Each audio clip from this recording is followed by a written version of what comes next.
Baik, materi yang berkaitan dengan pengantar teori peluang ini akan segera saya sampaikan. Ya, saya share screen dulu. Oke, yaitu yang berkaitan dengan sophisticated counting atau penghitungan yang rumit atau bisa dikatakan relatif rumit dari yang sebelum-sebelumnya. Jadi kalau hingga bahasan ini, ilustrasi-ilustrasi yang berkaitan dengan teori, dengan teladan-teladan itu memerlukan prosedur penghitungan yang elementer maupun sangat langsung. Nah, di sini kita akan melengkapi dengan membatasi diri, yaitu percobaan-percobaan leading to sample spaces yang menghasilkan ruang-ruang contoh dengan small number of element, jadi dengan jumlah elemen yang kecil atau mungkin bisa dibilang lebih tepatnya terhingga, ya. Yaitu di mana kita bisa meng-count, bisa mencacah dengan enumerasi langsung. Atau jika percobaan tersebut memiliki bilangan yang cukup besar, dalam artian jumlah kemungkinan keluaran yang cukup besar, ya, juga terhadap peristiwa-peristiwa yang elemennya juga bisa dihitung dengan aplikasi langsung, yaitu dengan prinsip-prinsip pencacahan fundamental, ya. Oke, nah kita akan awali dengan permasalahan seperti ini.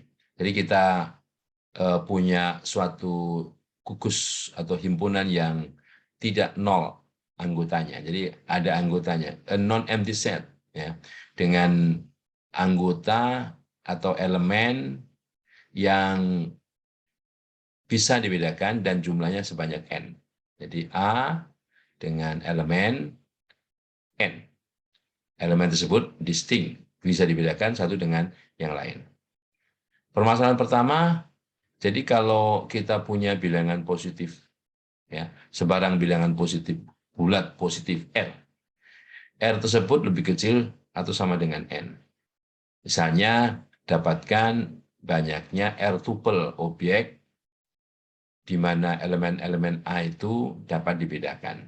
R tuple berarti kita memperhatikan adanya urutan, ya.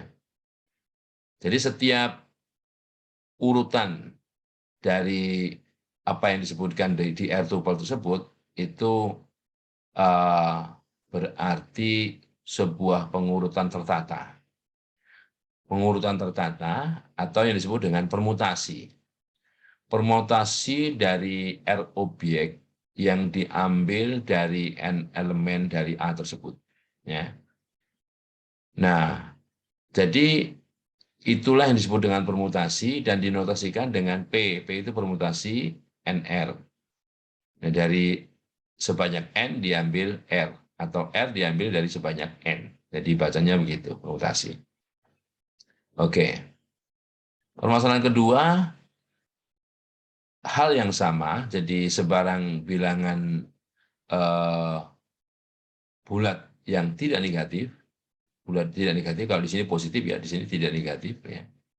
R nilainya lebih kecil atau sama dengan N. Kemudian permasalahannya adalah dapatkan banyaknya anak gugus A yang memiliki tepat sebanyak R elemen. Nah, kalau di sini tupel, di sini anak gugus. Jadi dalam hal anak gugus, maka urutan tidak diperhatikan, ya. Jadi karena urutan tidak diperhatikan, ya. Misalnya 1 dengan 2, satunya duluan, 2-nya belakangan, itu dengan 2 dan 1, berbalik urutannya nggak jadi masalah, itu bisa dianggap sesuatu yang sama, ya. Jadi berdasarkan anggota himpunannya sama, ya. Jadi banyaknya R subset, banyaknya R himpunan bagian dari suatu set dengan n elemen itu dinotasikan, ya, dengan notasi seperti ini. Sering orang menggunakan C, NR, kombinasi N diambil R, atau kombinasi R dari N. Oke, jadi setiap R subset di sini, R himpunan bagian, itu mencirikan suatu pemilihan atau pilihan, ya, seleksi, tanpa memperhatikan urutan dari R elemen, ya, yang diambil dari N elemen yang ada di himpunan A tersebut. Jadi kalau memperhatikan urutan namanya permutasi, kalau tidak memperhatikan urutan namanya kombinasi. Ya. Oke. Sekarang yang ketiga, permasalahan yang ketiga. Jadi kalau kita punya, ya, kita diberikan K number cells, jadi selnya diberi nomor 1, 2, 3 sampai K. Jadi ada, katakanlah ada tempat begitu ya. Tempat pertama diberi nama 1, tempat kedua nomor 2, dan tempat yang ke K diberi nama K. Tempat atau kantong atau apa terserah lah ya. Nah, jadi kalau sel-sel tersebut diberi nomor, ya, dan K-nya adalah bilangan bulat tak negatif, mungkin ini bilangan bulat ya, bilangan bulat tak negatif ya. Kemudian N1, N2 sampai Nk ini adalah apa namanya, bilangan yang bulat dan tidak negatif, ya. Yang kalau dijumlahkan sama dengan N. Jadi N1 tambah N2 tambah Nk ini sama dengan N. Ya.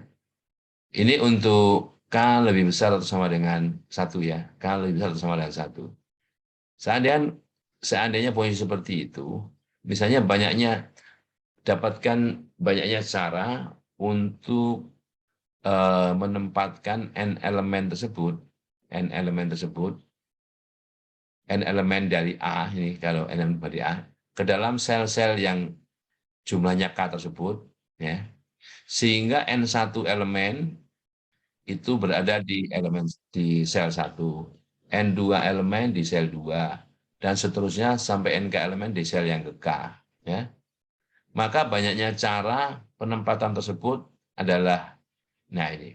Jadi ini adalah perluasan dari apa yang disebut dengan kombinasi, ya, perluasan kombinasi. Oke, ya.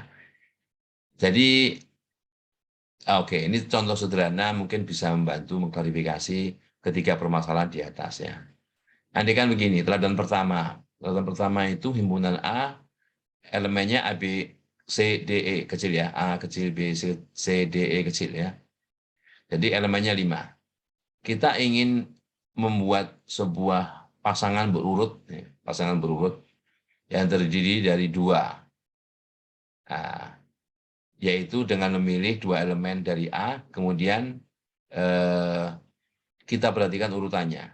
Ya, jadi pilih 2, perhatikan urutannya. Atau misalnya kalau kita ingin memilih ketua dan wakil, maka kalau A ketua, B wakil, tentunya berbeda dengan B ketua, A wakil. Jadi ini sesuatu yang berbeda. A, B dan BA itu berbeda karena urutan, ya. Karena urutan diperhatikan. Jadi kalau diambil 2, ya, diambil 2 dari 5 ini, maka kemungkinannya begini. A, B, A, C, A, D, A, E, B, C, B, D, B, E, C, D, C, E, D, E. Nah, ya. Kemudian dibalik. A, B dan BA beda, AC dan CA beda, dan seterusnya. Jadi jumlahnya ada sebanyak 20. Itu permutasi 2 dari 5, yang nilainya sama dengan 20. Ya.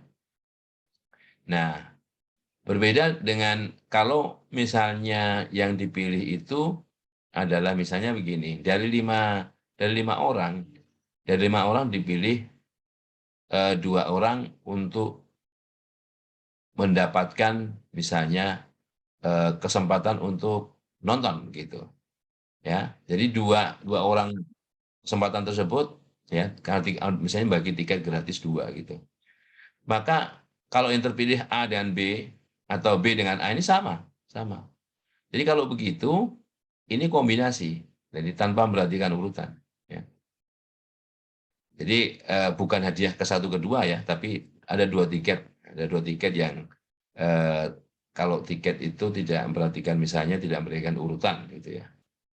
Ya, jadi ada sebanyak cara apa namanya pengenumerasian siapa saja yang dapat. Ya. Jadi hanya bagian atasnya saja atau bagian bawahnya saja kalau daftar tadi ya. Oke. Nah, kalau yang ini misalnya, andaikan 4 anggota itu dari komite itu, ya, andaikan 4 dari anggota komite itu di-arrange, dibuat pengaturan, nah, dia buat pengaturan sedemikian rupa sehingga ada 3 mobil nih, 3 mobil, ya, yang mana orangnya kan 4. Kalau orangnya 4 seperti ini, maka ada dua orang yang harus berada dalam satu mobil. Ada 2 orang yang harus berada dalam satu mobil. Ya, ini mobil pertama, mobil kedua, mobil ketiga. Ya, mobil pertama, mobil kedua, mobil ketiga. Nah, andekan ini ya, 3 number cell. Jadi 3 cars so that the object are in the cell. Jadi kalau di sini andekan misalnya urutan mobilnya ini tidak diperhatikan. Mobilnya tidak diperhatikan. Tapi kalau mobilnya diperhatikan, ada mobil merah, mobil kuning, mobil hijau, lain lagi ceritanya. Ini andekan mobilnya tidak bisa dibedakan. Ya. Maka penempatannya seperti ini. Salah satu harus berdua. Nah, salah satu harus berdua itu kan seperti ini nih tadi. Ya. Bisa AB, bisa A, mau AB, mau B, ini AB, AB ya. Bisa AB, bisa AD, bisa AD, BC, BD, CD ya. Seperti itu. Ya. Nah, kemudian 1, 2, 3, 4, 5, 6, 7, 8, 9, 10, 11, 12. 12 ya. Oh, dari 4, kombinasi 2 dari 4 ya. Tapi kalau misalnya di sini 2, di sini pasti 1 ya. Di sini 1. Jadi ini ada 3 tempat. N1-nya 2, N2-nya 1, N3-nya 1 ya. 2, 1, 1. Jadi 4 ini harus dipisahkan menjadi 2, 1, 1, 12 ya. Oke. Baik. Nah, begitu caranya ya. Nah, oleh karena itu untuk selanjutnya ini perlu dikenalkan apa yang disebut dengan faktorial. Jadi jika n adalah bilangan bulat positif, ya, bilangan bulat positif, maka hasil kali bilangan bulat mulai dari 1 sampai n tersebut disebut dengan n faktorial. N faktorial. Jadi 1 faktorial 1, 2 faktorial 1 kali 2, 2, 3 faktorial 1, 2, 3, 6, 4 faktorial 1 kali 2 kali 3 kali 4, 24, dan seterusnya. Nah, yang perlu didefinisikan lagi bahwa 0 faktorial ini didefinisikan sebagai 1. Ya, itu faktorial. Dan selanjutnya, nah, kalau kita perhatikan ini, jadi kalau n adalah bilangan bulat positif, maka n plus 1 faktorial itu sama dengan n plus 1 kali n faktorial. Nah, ini berlaku untuk semua bilangan positif plus 0, jadi bilangan bulat tak negatif. Ya. Bulat tak negatif. Ya. Baik. Jadi, berdasarkan apa yang kita pelajari tadi, yang di sana, ya, yang terdahulu tadi, ini teorema 1-1 mengatakan bahwa kita kenalkan pernyataan 1-3 tadi ya, yang permasalahan 1-3 tadi itu seperti ini. Jadi ini notasinya ya, ini permutasi 2 dari n, jadi sama dengan n faktorial dibagi n min r faktorial. Kombinasi 2 dari n faktorial dibagi 2 faktorial kali n min r, kombinasi r dari n faktorial dibagi r faktorial kali n min r faktorial. Nah, kalau yang terakhir ini kalau ini koefisien binomial, ini multinomial, ini n itu terdiri dari sebetulnya n1 plus n2 sampai plus nk, maka koefisien ini banyaknya cara menempatkan n objek yang berbeda ke dalam K-sel demikian rupa sehingga seperti ini, itu n faktorial dibagi n1 faktorial kali n2 faktorial dan seterusnya sampai nk faktorial. Nah, itu ya. Nah, kalau kita jabarkan satu persatu n faktorial dibagi n min r faktorial, maka permutasi r dari n itu bisa dituliskan misalnya sebagai berikut. N kali n min 1 sampai dan seterusnya kali n min r plus 1. Ya. Atau dengan cara seperti ini, n min 1, ya, dan seterusnya seperti ini, n min r plus 1 itu atas bawah dikalikan n min r faktorial. Ya. N min r faktorial. Sehingga ya kita bisa milih yang mana yang mau lebih mudah diingat ya. Dan dengan demikian kalau PNN permutasi n dari n ya n faktorial. N faktorial tinggal dimasukkan saja di sini. Kalau R-nya ini n dikurang n 0 faktorial kan 0 faktorial 1 sama dengan kalau ini kan R-nya sama dengan n ya, R dari n. N faktorial dibagi n dikurang n faktorial ya, n faktorial. Oke. Nah, kemudian ada hubungan-hubungannya lain bagaimana permutasi itu dihubungkan dengan kombinasi dan sebagainya. Jadi permutasi sama dengan permutasi R dari n sama dengan kombinasi R dari n kali R faktorial ya. Dan seterusnya ya. Kemudian bentuk-bentuk khusus kalau misalnya mau diperhatikan kalau R-nya itu 0 atau R-nya itu n. Untuk kombinasi 0 dari n sama dengan 1 ya. Untuk kombinasi n dari n sama dengan 1 juga ya. Oke. Nah, kemudian bentuk ini misalnya bahwa bentuk koefisien multi ini sama dengan kombinasi dari N1 kombinasi N1 dari N kali N2 dari N dikurang N1 dan seterusnya sampai bentuk ini ya. Bentuknya ini berulang terus punya apa namanya pola ya. Punya pola. Oke. Nah, ini cara lain menuliskan hubungan perkalian antar kombinasi. Ya. Oke, masih sama. Ya intinya seperti itu. Ya. Ini seperti itu untuk sophisticated counting-nya. 3 hal itu ya, permutasi, kombinasi, dan koefisien multinomial. Nah, sekarang untuk apa namanya? Kadang ini ini karena buku lama sebetulnya, karena buku lama ini ya. Perhitungan yang sifatnya faktorial seperti ini, ya itu bisa didekati dengan apa namanya lognya, bilangan lognya. Jadi log P sama dengan tentunya log 4 faktorial ditambah log 48 faktorial tambah 4 kali log 13 faktorial dikurang 4 kali 12 log 12 faktorial dan seterusnya sampai itu. Nah ini ada kalau sekarang mungkin bisa langsung ya. Kalau misalnya pakai kalkulator ini sudah tidak memungkinkan ya pakai pendekatan log ini kemudian dicari nilai-nilainya. Oke.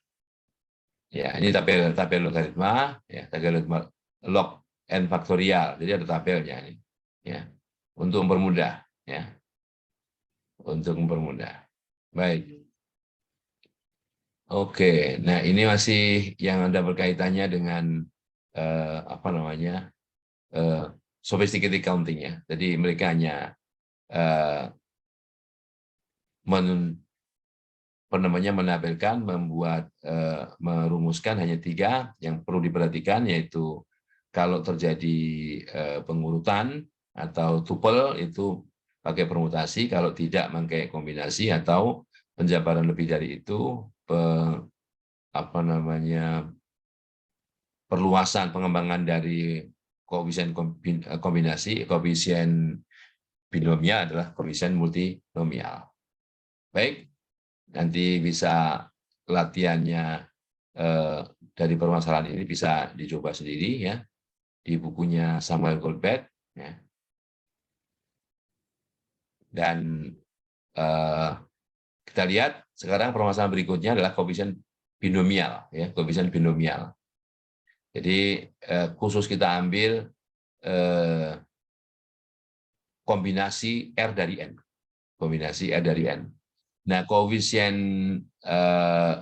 binomial ini sangat penting, terutama misalnya dalam hal penjabaran pangkat dari polinom seperti ini. Misalnya ini X plus Y pangkat 2, X plus Y pangkat 3. Secara umum, X plus Y pangkat N itu adalah hasil kali X plus Y sebanyak, ya, hasil kali X plus Y. Ini sampai N kali, kan gitu. Nah, untuk itu kita punya pola di sini, ya, pola di sini bahwa X plus Y kuadrat itu, kalau ini kuadrat, tolong diperhatikan, kalau ini kuadrat, maka jumlah pangkat ini harus sama dengan 2. Jadi kalau ini komponen X kuadrat, kemudian ada komponen XY ya. Ini X-nya 1, Y-nya 1 kan. Nah, jadi 2 pangkatnya. Y kuadrat ya, jadi gitu. Begitu ini pangkatnya 3, ini ada X pangkat 3, X kuadrat Y, jumlah pangkatnya 3, X Y kuadrat, jumlah pangkatnya 3, Y pangkat 3. Yang pangkat 4 juga begitu, ini X pangkat 4, jadi makanya biar urut harus pangkatnya menurun. Ya. 4, X-nya 3, X-nya 2, X-nya 1, X-nya 0. Ya.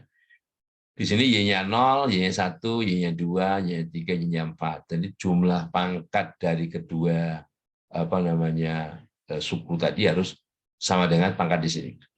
Kemudian kalau diperhatikan ya bahwa ini adalah, jadi koefisien di sini adalah kombinasi. Nah, kombinasi dari mana? Kombinasi dari kita bisa melihat pangkat Y-nya atau pangkat X-nya. Ini pangkat Y-nya. Pangkat Y-nya, ini kan Y pangkat 0 nih. Y pangkat 0 berarti di sini 0. Ya. Y pangkat 1, 1. Y pangkat 2, 2. Y, ya, oke. Karena di sini pangkat 2 ya cuma 3 suku. Ya. Nah, kombinasi 02, kombinasi 12, kombinasi 2, 2. Ya. Makanya di sini ditulis kombinasi R dari 2. R-nya mulai dari 0 sampai 2 karena N-nya 2. Ya. Demikian juga bisa dilihat pola nih untuk 3 ya. Ini pangkatnya jumlahnya 3, kemudian kombinasi 03, 13, 23, 33 ya. Atau bisa dituliskan jumlah dari kombinasi R3. R mulai dari 0 sampai 3. Dan seterusnya 4, 5, 6 sampai N. Sampai N ini ya. Nah, jadi X plus Y pangkat N itu bentuknya seperti ini. Kombinasi 0 dari N, X pangkat N ditambah kombinasi 1 dari N, X pangkat N min 1. Pangkatnya berkurang 1. Y, jadi kan Y-nya. Kalau kita lihat seperti ini, Y-nya 0, Y-nya 1, Y-nya 2 gitu ya. Nah, jumlah pangkat sekali lagi harus sama dengan di sini. Kalau di sini N, ya jumlah pangkatnya harus N. Gitu. Sehingga secara notasi penjumlahan, bahwa X plus Y pangkat N ini sama dengan jumlah R dari 0 sampai N, dijumlahkan apa? Kombinasi R dari N. X-nya pangkat N min R, Y-nya pangkat R. Oke? Nah, ini yang disebut koefisien binomial. B itu 2 ya. B itu 2 binomial ya. Baik, ini ya. Karena hanya X dan Y saja ya. Ininya 2 ya, X dan Y saja. Oke? Jadi secara umum kalau misalnya diganti, misalnya X-nya diganti 1, Y-nya diganti T, X-nya diganti 1, Y-nya diganti T, maka kita punya ekspansi dari 1 plus T pangkat N. Jadi 1 plus T pangkat N itu, nah ini kan gitu. Jadi X-nya diganti 1, Y-nya diganti T, kan gitu. Kombinasi 0 dari N, ditambah kombinasi 1 dari N, T, sebetulnya di sini ada T, tapi T pangkat 0, ini T pangkat 1. Ini, karena di sini NN, ini T pangkat N. Ya. Jadi secara umum ini. Ya. Nah, bagaimana kalau kita ganti T-nya 1? Kalau T-nya itu 1. Kalau kita ganti T-nya 1, 1 tambah 1, 2. Ya, berarti di sini juga ini 1, semuanya 1. Jadi 2 pangkat N itu bisa dinyatakan sebagai jumlah dari kombinasi R dari N. Ya, R dari N. R-nya dari 0 sampai N. Jadi nggak perlu ini, karena T-nya 1. Ya. Oke, jadi itu betul-betul khusus. Jadi misalnya untuk menghitung 0,99 pangkat 6, kita tahu 0,99 itu 1 dikurang 0,01. Ya. Sehingga itu bisa didekati seperti ya. Sekarang nggak perlu, kalkulator sudah canggih. Ya. Kalkulator sudah canggih. Ini dibuatnya udah pada saat kalkulator belum secanggih sekarang. Oke, tapi yang penting dari buku ini masih penting, misalnya hubungan-hubungan seperti ini ya, kombinasi R dari N sama dengan kombinasi R-1 dari N-1 ditambah kombinasi R dari N-1. Misalnya seperti ini, yang penting ini. Ya. Yang penting-penting hubungan seperti itu. Atau seperti ini, kombinasi R dari N sama dengan kombinasi N-R dari N. Karena ini kan ini sama dengan N faktorial dibagi R faktorial kali N-R faktorial. Kalau ini N faktorial dibagi N-R faktorial kali R faktorial. Sama, jadi gitu. Oke. Kemudian bentuk-bentuk khusus kalau ini kalau R-nya 0, R-nya N ya, R-nya 1, R-nya N-1, R-nya 2. Nah, ini perlu diperhatikan. Kesamaan nih ya. Oke. Dan masih banyak cara lagi yang berkaitan dengan binomial ya. Nah, sebagai pengembangan binomial kita punya multinomial ya. Multinomial itu bukan hanya 2 suku di sini tapi banyak suku, lebih dari 2. Kalau 3 ya trinomial, 4 ya 4 ya apa namanya? Saturnomial, kalau 3 trinomial, B 2 4 apa ya? Quadruple, quadnomial, ya apapun namanya ya. Nah, yang jelas begitu caranya. Misalnya untuk 3 saja ini ya, P plus Q plus R pangkat 3 ya. Yang penting patut diketahui bahwa pangkat N1, N2, N3-nya ini pangkat dari PQR ini jumlahnya harus sama dengan 3. Dan kemudian koefisien dari ini semua suku ini adalah ini 3 ya, kombinasi apa namanya 3 faktorial dibagi N1 faktorial, N2 faktorial, N3 faktorial. Dan tidak bisa mengatakan itu kombinasi ya. Semacam kombinasi seperti ini ya. Nah, jadi dilihat ini PQR. Jadi yang dilihat ini posisi PQR, koefisien untuk menentukan apakah posisinya. Kalau di sini misalnya kita ambil Q2R, loh kok cuma P-nya nggak ada? Oke, P-nya nggak ada itu artinya P0. P0, Q-nya 2, R-nya 1 ya. P-nya 0, Q-nya 2, R-nya 1. Jadi kombinasi koefisien multinomial dari Q kuadrat R ini adalah seperti ini ya. Masing-masing itu sama ya. Jadi kalaupun ini sudah nggak perlu lupa lagi ya, nggak perlu lupa lagi. Berapa koefisien dari masing, kalau sebutkan misalnya PR kuadrat. Ingat P-nya 1, Q-nya 0, R-nya 2. Jadi 102. 3 faktorial dibagi 1 faktorial, 0 faktorial, 2 faktorial. Dan seterusnya ya. Oke. Dan saya kira itu yang bisa saya sampaikan, yaitu yang di dalam sophisticated counting itu ya, sampai yang ada kaitannya dengan yang jelas harus tahu apa itu faktorial, kemudian permutasi, kombinasi, dan koefisien multinomial. Oke, selamat berlatih dari latihan-latihan ini. Terima kasih.